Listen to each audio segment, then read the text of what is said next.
dawan ki ham sin I yong na la kam kil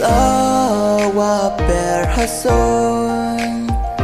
ki wa miat wa tha ba ya ka pertai ki wa bên cha ngay ở chân pha là kam ke hi open cha po ye ne maya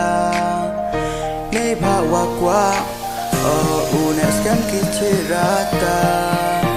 ye ni maya iyong nga yong pa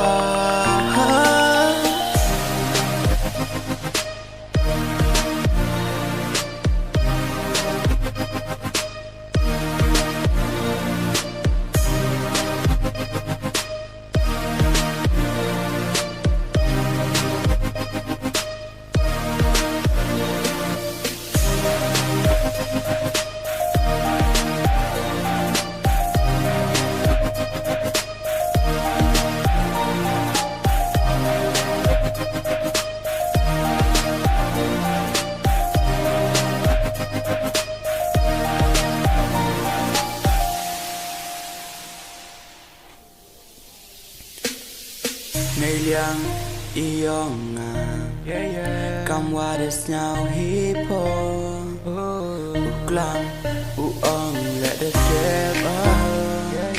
ye tui maya u insecure uk so trai poki hapa